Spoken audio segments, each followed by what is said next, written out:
It's Christmas Eve, and Stuart Varney sat down with Father Jonathan Morris to discuss the true meaning of Christmas. Take a listen.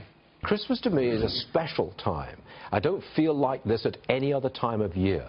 To me, it's not the shopping, it's not the presents, it's not the lights and the parties and all the rest of it.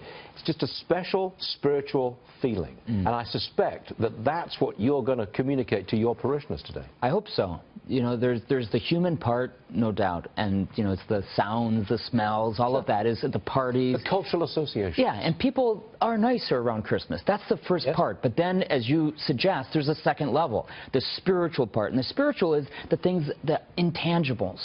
And interestingly, Christmas is both spiritual, the intangible, but it's also a very messy human thing. To think that God would become man, this is the Christian, this is what we're celebrating. Right. God would become man, and he would be in the form of a baby.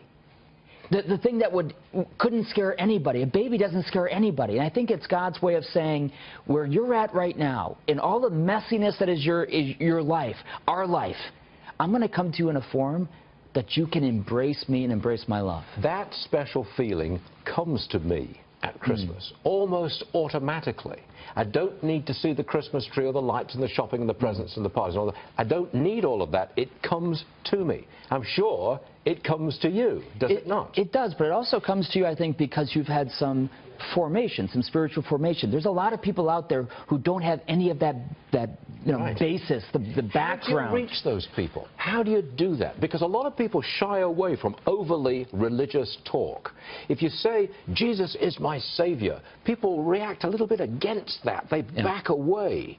You know, how do you reach them? Well, remember the famous phrase by St. Augustine, you know, my heart will be restless until it rests in you, Lord. So I think even those who don't have that spiritual background, the education, there's a restlessness in the human soul that can only be satisfied, in my opinion, by an understanding and a relationship with God himself that fills the soul.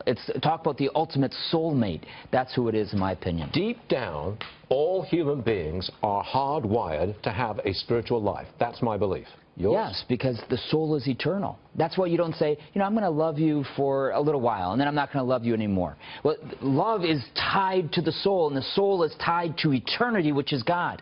And I think that's why we long for the eternal. I get tears in my eyes.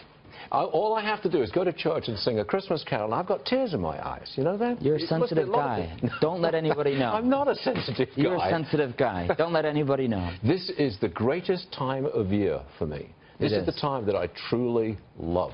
I feel a special way, and you do too. And I love the fact that our government, a long time ago, I don't know if they would ever do it now, has made a national federal holiday over something so spiritual. I think there's a danger in our country of losing that, and we lose that, and we lose part of our soul. Well said.